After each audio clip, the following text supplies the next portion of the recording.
Thank you so much for the welcome. I'm here talking about the most technical thing I don't want to do. So maybe if anybody's interested in this, I'll just go through what we do in our day-to-day job at Nord. Specifically, chasing 60 frames per second. That's kind of our job, but not technically because we have to build till 120 frames now, even 144, 60 to start off with, right? But before that, how many guys have heard about NordVPN, right? And how many of you have heard from YouTube or any ads, right? So this is a customary thing which I do pretty much every time I do a talk. This talk is sponsored by NordVPN. Pretty similar how the YouTube people do it, right? But I'm not giving any codes or coupons here. Sorry. My team there could be the beneficial part there. Okay. Before starting, an intro about me. I am a Google developer expert for Android. I was for Kotlin as well until they kicked me out and stopped Kotlin as an expert category. I work at NordVPN specifically as an Android engineer, and I also contribute to open source on my personal projects as well as multi different one, even starting off with Firebase. I'm not based of Warsaw. I work out of Berlin office, but this is my second time here in my other office, or I would say the Warsaw office, and I'm quite jealous of it. Now, this is one statement we quite hear every time whenever we give our code or we give our APKs to QAs or any person per se or whatever we think. It works on my machine. That's something we have discussed multiple times, but that's an answer we always say, okay, this is working, why is it not? It might be your fault. But there are a lot of issues with this one statement itself. When we specifically say this works on my machine, that basically means it's working on a very, very controlled environment. Maybe you might have a 48 gigabytes or 64 gigabytes RAM on a MacBook running an emulator, but someone else might have a 2 gigabytes RAM phone, right? There would be multiple devices across the app. If anybody has an issue who is testing it out, it might be a very slow or an unstable internet, right? Coming from India, I have faced that issue myself. And it's just not the network, but a lot of different constraints might be coming up there. It could be anything you can think of, a smaller device, a smaller internet, even a edge internet. Nowadays 5G is there. But what all of this leads to is a screen freeze. So let's say you are dragging this slider, you want to choose the size of the coffee you want to order. But if you cannot choose or if you cannot slide something, this is going to give you a very, very bad experience as a user. And I'm pretty sure next time nobody is going to trust that unless and until they are giving you some offers to try it again. But this is one critical flow which as a user we want, right? So as I would like to say, performance is not the paint job. It might not make the things fancy, but it might just push the fancier thing to the people. It's just the engine which performance boost up to, right? And when there's no good performance in any app, you might not use it. But what happens ultimately is there is a negative review coming all across. 1-star reviews, 2-star reviews, even people say it's a good app, but give you a 1-star rating. And that would lead to a lot of uninstalls, poor user retention. That's all the frustration, but that's just the user part. When you think about the business impact, right? Less users means less engagement, and that actually hurts the brand reputation. Consider any application in the world. If they don't have users, it doesn't make sense to have it in the Play Store, right? Now, how many of you are Android engineers here? Then this is something you would have seen as a classic case whenever you have been building UIs. Skipped frames. So this is something which I'm going to talk about. What does this mean? How could we resolve it? And more specifically, how Jetpack Compose, we could use it to solve our case. And this is going to be related with the Jetpack Compose in and around, not the view system, a bit of that. So to start off the talk, this is pretty much the agenda. We have to understand what performance actually means, how we can profile it in our IDE locally. Then we have to talk about Jetpack Compose, that's our UI library. I think Swift UI is also pretty similar, and how we can automate the entire process or I would say how we have done at NordVPN, and a lot more. So what we discuss, everything, what we understand about it is what a performant application is. My title of the talk is definitely 60 frames, but it could be 90, it could be 120. Even Asus gaming phones have 144.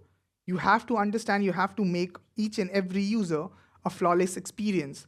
Now, we have to utilize CPU or all the processes in a conservative way so that it doesn't explode or doesn't make the heated phone which you use daily. You have to make sure your apps are crash free, and you have to give them a good performance on a longer term. That's what we talk about, and make sure that that's a performant app which you are using. So thinking about that, we have to first understand what locally Android Studio gives you out of the box. This is few things which we understand and what we could use as Android profilers that we use specifically to trace something, or we want to move on and see how that execution flow happens. So when the system trace happens, you start performing your app, clicking it, maybe doing a network call, a database call, anything. It just captures all the user activity, whichever you are doing on your phone. It could be an emulator, but it has to be connected to the system you are using this on, right? Then there is a memory heap or the usage which you can see. This tells you what all your phone specifically is collecting the data, the memory, and how much is it using it for. It gives you the allocation, the native size, and everything else. Then you have the CPU hotspots. Wherever you are using, it just gives all the data you possible with the CPU duration, the self timer, or even the drawing frames. Then you have memory consumption. Which function, which allocation just allocates how much memory, right? Like how you know the singleton pattern, it allocates a single memory address and not multiple different places. That's something you could find it here if you want to look for. But these all are part of the Android profiler in the Android Studio. On our day-to-day job, we kinda use it, but not every day because we have much better tools and much better things to see. And at last, we have this live telemetry. This starts recording all user actions. And if you see that pink dot on the top, that's kind of an action which you perform on your application. A touchscreen could be it, right? Let's say a button. So if you see in and around the pink dots, the graph just spikes out because a certain action happens there. Maybe I do an API call or a network call again. So this entirely as a collection gives me all the data of the profiler or whatever I want to use it. Just hold on for this for a moment. We are going to discuss about it, but these are the tools which we use to understand a pattern which we want to do, we want to test. So if you're testing a login flow, just connect it, start the profiler, start recording, and go to the flow. You will see a certain spike coming out, if it's good or bad, if you expected that to be, right? But we will be discussing this more in detail. Now, before that, we have to understand how this 60 frame per second actually works. So it basically tells you that if it refreshes 60 times a second, so it is too fast to understand that. It might be a blink of an eye, but it does it, and your UI has to support it. If it doesn't do it, it will not be the best performant UI you have drawn. So in a broader term, if you say it has a frame to be drawn in 16 milliseconds, right? And in 16 milliseconds, you have to do every possible action. You have to do an API call, a network call, saving, drawing the text. Think of it, and you have to draw in 16 milliseconds, correct? So to visualize that aspect, let's say in the first 16 milliseconds, you draw a UI layer, then you draw another component in the next 16 milliseconds. Then let's say if something takes more than 16 milliseconds, it will skip the frame. For a user, it might not be the best or the huge experience, or even at a point they might not feel it. Then again at the next millisecond of 16, they will draw the element again. So what happens here, the next update between the two drawings will happen after 32 milliseconds. For us to comprehend that it's skipping a second is also not too huge, but 32 milliseconds is just a tiny number to think of on a broader term on our day-to-day life jobs. But for a drawing of UI, this is as important as anything. So when we start profiling our Android apps, we have to first understand we should test it on a real device. That's kind of a basic thing. You should not emulate and you should not run it on an emulator, because an emulator might have 2 or 3 different apps and that's it. That's not a basic case scenario. My app has 100 apps right now. I keep testing different apps. So we should have it on a real device. The profiling should be done on a release equivalent app. It might not be a release app, but as close to as possible, and the real device if possible, right? Now, this is a GPU rendering or the profile GPU rendering which you see. If you see there's this green horizontal bar, consider that as a threshold. You can activate this from the developer option on your phone and consider this as a threshold. No matter what happens, make sure or try to make sure that your UI or the graph stays below it, correct? This is one of the very basic aspects. When you start doing an UI layer, you need to see, you can turn it on, you can see how much the graph spikes. Try to make that threshold your threshold as well. But if you go with more changes, more dynamic UI, you would see overdraws. A overdraw is a concept in Android or maybe in iOS, I'm not 100% sure, which tells you how many times what that specific UI component was drawn. So when you start, this also you can enable via the developer options. Now, when you start drawing it, on the left-hand side, you see if the drawing composition happens multiple times, it starts changing the color to red. Green is still fine. Red is definitely a warning signal. On the right-hand side, it's a very little overdraw. To understand that aspect, you have to see when you see your UI and you see whatever the designers have given you the UI, that's basically there's no overdraw, perfect times drawn, and you could see a perfect color. That's the best case scenario. Majority of the time that will never happen.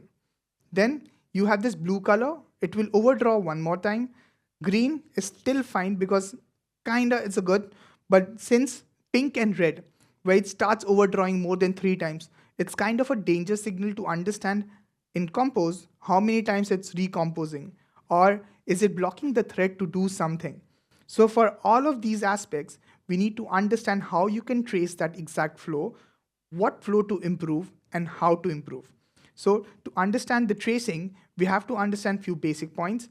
And as I said, the red frames are janks. No matter what, if it's a red or slight pink in color, it's a jank. Start understanding your package name. If you're in a debug build, you might be at possible adding a debug package, if not something else. Then you have to understand 2 different threads. There is a main thread in which pretty much everything works.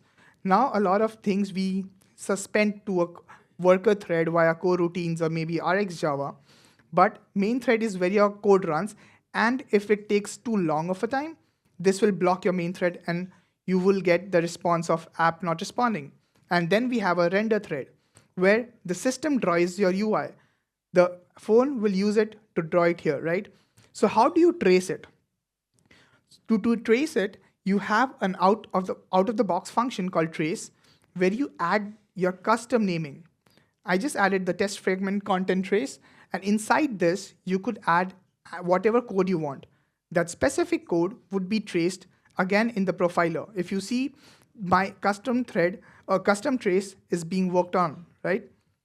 The next one, if you want to see more details, just click that part and see whatever trace event or the type you want to pass. For my side, I was just showing it for a demo part. It's just an onCreate function. But for you, you can do it for the app start. You could do it for your button click listener or a data loading function. It will trace everything, all details, how much time did it take, and based on that time, you can start resolving if that's an issue or it just works fine. Similarly, if you want to trace it for your app startup, you can do it. It will tell you how much time will it take to trace your thing. Now, we have to talk about this new UI framework called Jetpack Compose. Not new exactly, but it's kind of new in the tracing world and how things have been changing around it. Every new month, a new library pops up. So for Jetpack Compose, we have to understand how do we trace, what do we trace, and what do we do with the entire tracing process. But even before that, one of the thumb rules of it is that whenever you test a Jetpack Compose build always try to run it on a production side or closest to production side. I have been at fault here. I tested something which I felt it's not working, but after 2 days of debugging, I understood that this was kind of something which I'm running on debug. It should be on the production build. And that's this rule of this, right? Now, we have to understand what things you could improve to make sure that the performance is way better for a user who starts using it. There is a set called baseline profiles.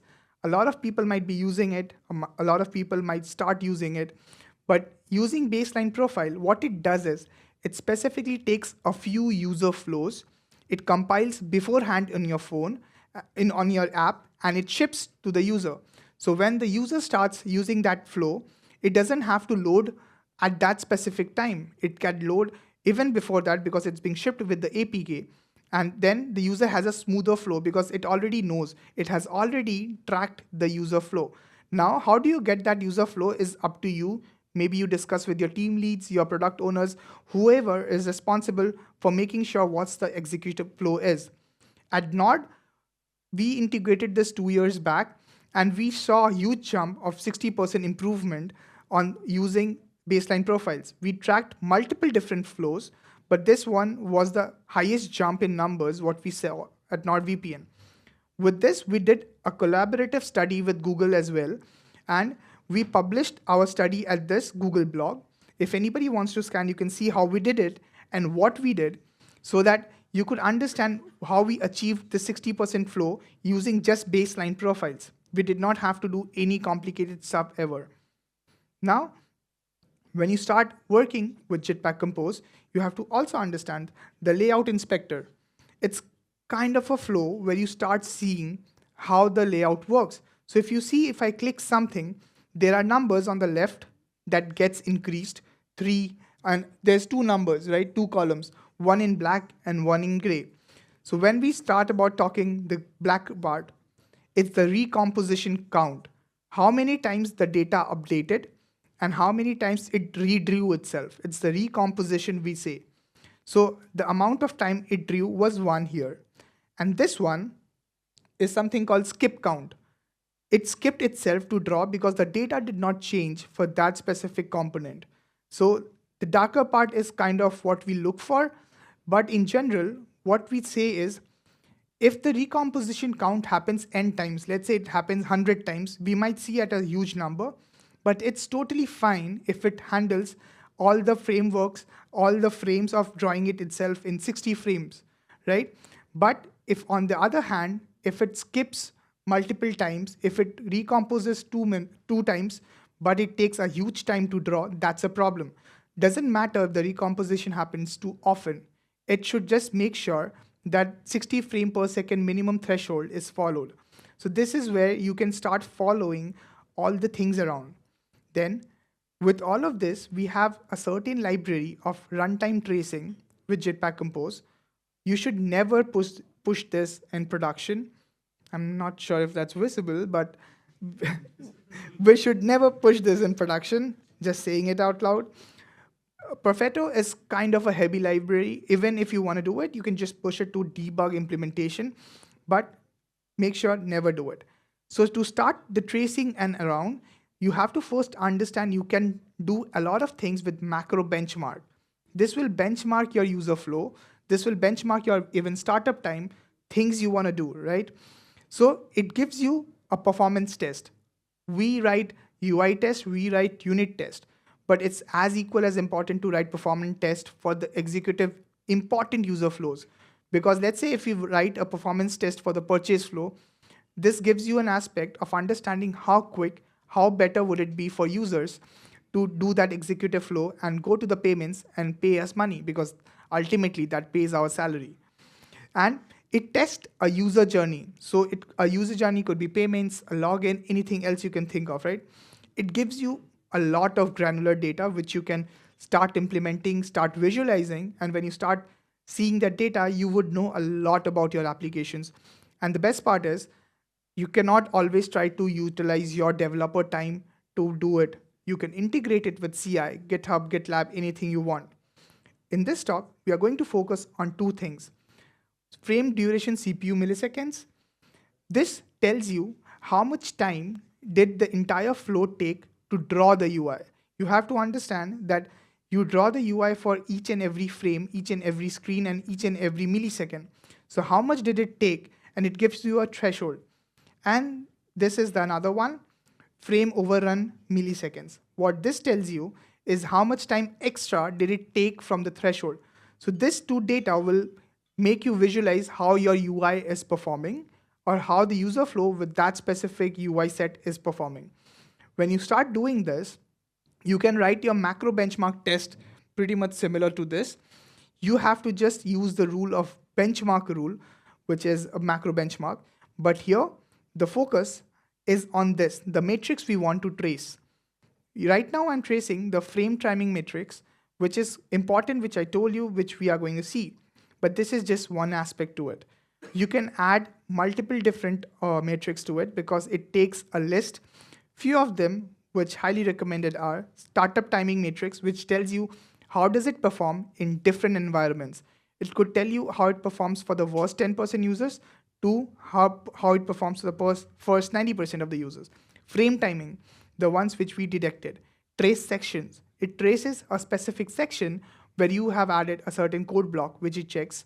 The power matrix, which tells you the battery usage or how this specific flow will impact your battery. And memory usage matrix, how much storage would it consume. So all of this, when you run, you would see a report like this. This is like the minimum threshold how it would run. If you see below, there's something called P50. It's like the best case scenario, how the perfect 50% worked and how the less 50% works. P90 means how the rest 10% will see the time, 9.1 milliseconds. P95 and P99 says the same. But this data could be actually used to be visualized in multiple different places, even the Android profiler one, the one which I told you to hold on to it. To test it, we have something called Perfetto. This is also by Google, but this gives you more granular data how you could see it. This is one of the UI components or the website you can go to, and you will see something similar to this. This is an IDE or Perfetto which you could use to do. So when you run all the benchmark tests, this is where you will find your trace, the Perfetto test, the one which I showed you, the macro benchmark. You could add any matrix, you can add anything, and this is where it would be traced. So what you do is, you take that file, you drag it to Perfetto, it's obviously overlapped, and then it starts generating everything. So usually the foreground applications is below the hardware information lanes. This, I don't know if I could zoom in, but this is how it looks like, kind of messy, but you need to see where the hardware information is pretty much, right? Then when you start expanding, so the demo name or the package name is com.compose.performance. Look for your package name. For us might be com.notvpn, I'm not sure, but you use that, expand that, open that drop down, and you will see all the threads, all the issues, everything running there. And this is where you start doing it, right? The green frame, again, is like the best case scenario. This is how it should look like. Again, as I mentioned, red frame is the warning signal where you need to look more deeply into, right? Light green frame is like it almost touched it. It's overdrawn by some milliseconds or something. Yellow frames is like it's janky, sure, but it's not your application's problem. It might be the device that is causing this, right? Now, you could do the similar thing with Android Profiler, but a lot of developers actually prefer Perfetto to do it because this gives you much more better detail than Android Studio Profiler. If anybody loves SQL queries, they can definitely query it. Not my thing. It's Gemini for me. So if I want something, I'll just tell Gemini to do it and it will do it for me. And for QAs, or even better for a lot of different people, it supports ADB that you can just start exposing or using via the command line or the terminal, whichever you prefer, right?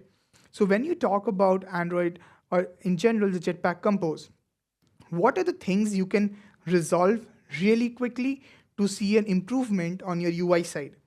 So few of the issues that we see as has been mentioned here is whenever you start loading an image, start avoiding painter resource. This might look that it's nicer thing to use out of the box, but it actually draws too heavy images and that might block your thread. Obviously, you might not see it at that point, but you start digging deep into it, you would see the problems. Use coil. That's the best part. Move a lot of tasks out of the main threads. And I think this is one of the things which we have been talking about since, I don't know, since Android ages. Move out of main thread, go to RX, go to coroutines. But even if, let's say in Compose, if you're registering a broadcast listener, just do it on the main block worker thread, but not on the main thread, because that something will block your UI. You have to make sure the recompositions are ignored completely. It's unnecessary if it's doing every time. You could see that using the layout inspector we saw, and that's something you do. Now, we have something called strong skipping mode. This is a fancy term, but it basically tells you in hindsight that you can tell a component of UI that it should be skipped. It should not recompose itself. It should be skipped because it drew it, right? You can put this configuration into a compose file, or else you can just immutate using the immutable or the stable annotations. These three will make sure your composables are actually stable, nicely rendered, and not doing unnecessary recompositions. Obviously, putting this annotations on the wronger side will not make the app perfect. It will even make it worse. So be cautious about where do you use it. One of the few things which we saw is use keys in lazy list. If you are using lazy column, lazy row, use keys if it's changing the position. It's like diff utils in recycler view.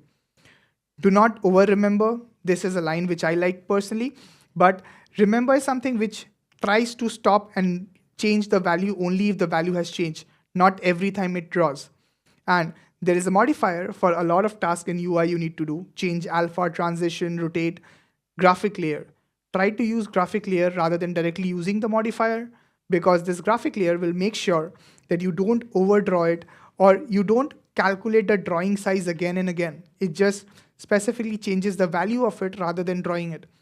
It reduces the drawing count, and in the hindsight, it will reduce the recomposition count. So all of this, if you see, and then you start generating your macro benchmark test, you will see a result. But to compare it, you can use this thing called benchart. It's an open source library, which I personally use. If you see, we have passed two different inputs, before and after. It will draw a chart. You could see how it looks like. And you can find that under this user, Apache 64 benchart. This is like the best visualization tool created by the community. Now, another library we talk about, which helps us understanding the janks we create, is the JankStats. It, again, is supported by Jetpack Compose and any Android UI toolkit. So to start the JankStats, you need to first create a matrix state holder. What it does, it binds to the root. So if you're trying to do it with, let's say, view binding, it just binds to it and it traces to a specific window, and that window is your screen. So if you're on a setting fragments, for example, this will only trace janks on the setting screen and not everywhere else. And at that point, you just need to listen the listeners. Okay, that sounded poetic, but we have to see what listeners do. For my case, it's just a log statement which I've added. You could use anything. You could check it. If you could log it to Firebase, anything you want. Just make sure you don't overdo it, because after a point, this also starts lagging because this starts collecting data for everything.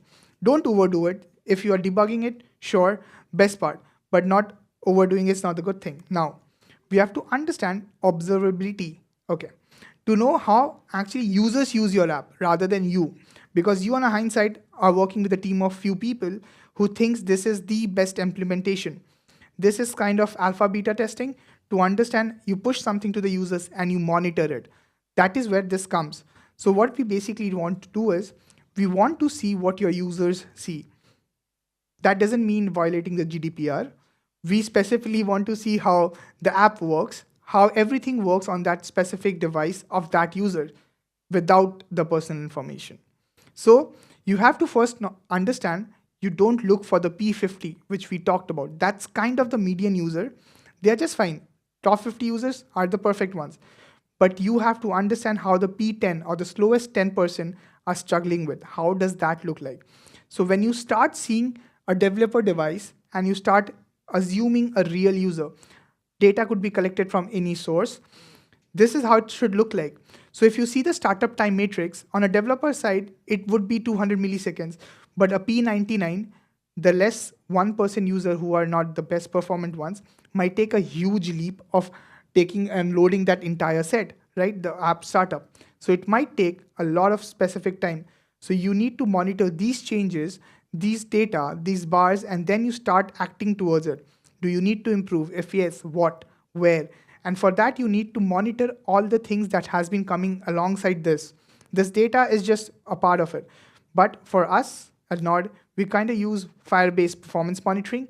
And that is something a lot of engineers use because this is very nicely coupled with the Google ecosystem, the Android ecosystem. But if you want, you can try Sentry, you can try in Datadog. All of them helps. But in our case, Firebase monitoring was the best case scenario. So they give you a certain data like this. This is the last 60 days data. It tells you that it's 8% faster compared to somebody else, right? So it starts comparing your data with themselves in a certain time duration. This is the startup time. You would also find a CPU usage, how your CPU usage was working on this specific device. So this data is for a Samsung Galaxy A50 user with API version 30, Canada, network, no idea, Wi-Fi, sure.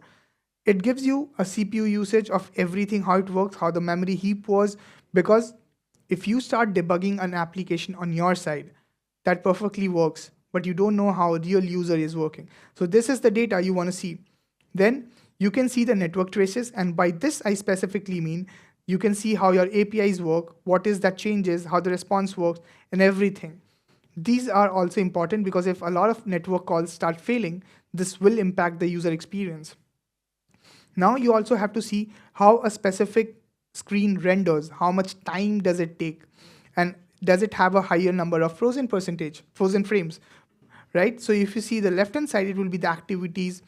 For Jetpack Compose, it could be the screens or whatever you add or you prefer, but this will have a lot of frozen frames if you have not written the code the perfect way, and you could see the changes, you can monitor that. But if you want more data, you can start adding a custom trace. So to add a custom trace, you have to first initiate the Firebase performance new trace, and I just named it as test trace. And inside that, you have to use that function to start the tracing, and you need to stop it. In between that stop and start, you have to add the code you want to trace, and that value will be pushed to the Firebase monitoring dashboard, which you can visualize. Or even better, if you want to check or trace a function, use the annotation at trace, name the function or name the annotation, and it will trace that specific function. And you would see everything on the Firebase custom trace. If you go back, you would see it here. So how do we plan the entire flow? How do we execute, or how we should do in our day-to-day job, so that right from the development process to an execution where the user has seen the application or been using it, what's the plan? First, we collect all the data points, we analyze it, we see what could be improved, what's working for us, what's not working for us. Then we start reproducing it. If there's any data, if there's anything which we feel we should reproduce or we should improve, we should first reproduce it, see if we can, because you have a lot of data, obviously you can try to improve it and see if there's any chance that you could give a better performance than that. It should not be over engineering, it should not be doing too many things just to make sure that it improves. But even a 1% user, if they're happy, it's a nicer thing, because 1% of a million might be a huge number, but a 1% of 1,000 users might not be a huge number. So you have to decide what's the priority. Do you want to improve everything, or you want to go back to building? And when you ship it, start monitoring everything again. So it's a loop which will keep happening. Analyze, reproduce, improve, and monitor. This is the 4 steps as it's a daily job for us, right from starting to this. So what to look for and what's the right way of making sure your application works? There are a few things which you need to see in a categorization way, that you need to first debug it locally. Perfetto is the perfect one, Android Profiler is there, and Layout Inspector. These three basically makes your job easy. Then you have micro benchmarks and the macro benchmarks for automation. This could be integrated specifically to your CI that automates, let's say, if you ship a release build, when the release build goes to the release branch or it splits out a release branch, you run this test, you ship it again, you compare it. If the threshold of that benchmark is less than what was previously, you just stop the release, check what was broken, what could be improved, or what was newly added, improve the benchmark, and then ship it. If this starts happening, the use cases will improve as well. The monitoring tools, as I said, we use Firebase monitoring. You could use Datadog, but you could also use customs or whatever that suits your need. And that is how, all using these tools, you can make an experience smoothless for a user, but it doesn't guarantee that you will still get a 5-star review, no matter what you do. With that, thank you so much for listening and all of my blabberings. Thank you.